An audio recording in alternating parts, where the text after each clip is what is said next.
Hello. Magandang araw po sa inyong lahat. Ako nga pala si Life Coach Paul. Meron lang akong gustong sabihin sa inyo or ikwento or i-share. Isa sa mga Bible verse dito, dito sa Book of John. Gusto kong i-share sa inyo John chapter 1 verse 1. Sabi dito, in the beginning was the Word, and the Word was with God, and the Word was God. So, ang i-share ko dito ay hindi naman pang doctorate, hindi naman pang masteral, yung basic, okay, yung gusto kong ibahagi sa inyo ngayon. Itong verse na to, pinapakita dito yung identification ng Panginoong Hesus natin, yung nature niya, okay? So, kung anong meron siya, parang yung description niya dito, dinidiscuss dito sa verse na to. Ngayon, ang ginamit ni God na magsulat ng Book of John ay yung isa sa mga 12 disciples ni Jesus, that is Apostle John. So, isa po yan sa mga gospel book, okay? Ang introduction dito ni Apostle John is in the beginning was the Word. Yung introduction niya is mayroon po siyang katulad, okay, na introduction. Katulad po yan ng sa Genesis chapter 1 verse 1, yung kay Moses. Ngayon, doon sa Genesis chapter 1 verse 1, sabi doon is in the beginning God created heavens and earth. Ang context doon na in the beginning is the time God created heavens and the earth. So, bakit nagkaroon ng creation? Bakit nagkaroon ng heavens and earth? Because God created. Okay? Ngayon, dito naman kay Apostle John sa book niya sa John, na in the beginning was the Word.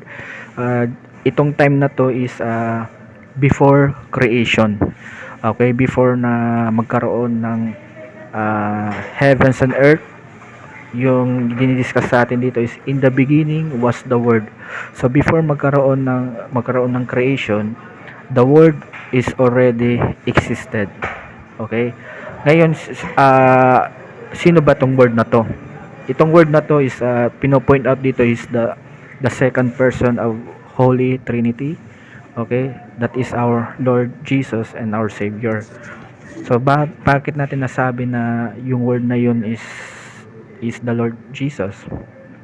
Kung babasahin mo ang buong chapter na to, yung chapter 1 ng John, at aaralin mo ng maayos, kasama ng tamang exegesis, okay, exposition at hermeneutics, malalaman mo talaga na yung word dito yung ay Panginoong Hesus.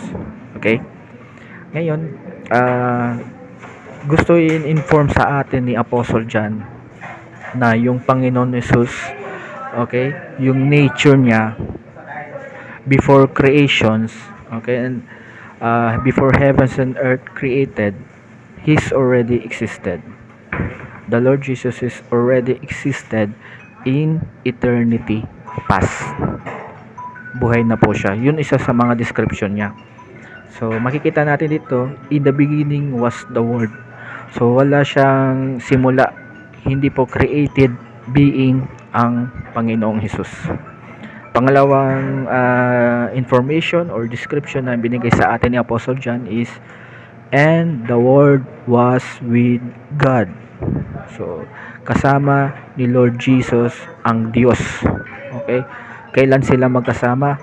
In the beginning, at eternity past. So, in eternity past, magkasama sila ng Diyos, ang Panginoong Hesus at ang ating Diyos, magkasama na sila. So ngayon, the Word was with God. Nagkaroon sila ng fellowship because they were together in eternity past. Okay?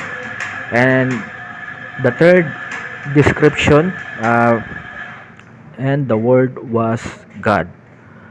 So makikita natin dito na binigyan tayo ng kasagutan or pundasyon or reason why the Word existed in eternity past, which means before heavens and earth created, and the Word existed in eternity past with God.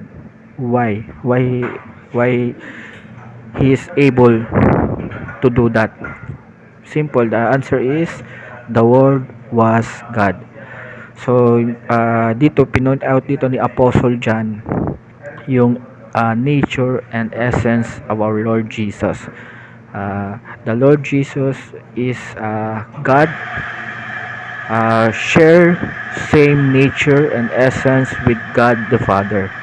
So ngayon, in eternity past, makikita natin na in eternity past, hindi lang isang person yun existed, but already the Holy Trinity, okay, already existed. The three persons, okay. God is one but in three persons. So yun. So yun ang gusto i-point out sa atin ng author na to ng Book of John, that the Lord Jesus is not created being because he existed in eternity past with God, sharing same nature and essence with God. The Lord Jesus is God. Okay?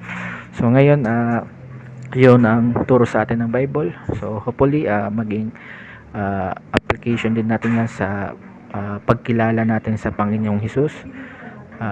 Importante na kilala po natin ng sakto yung Panginoong Hesus para mabigyan natin na saktong papuri ang Panginoong Hesus.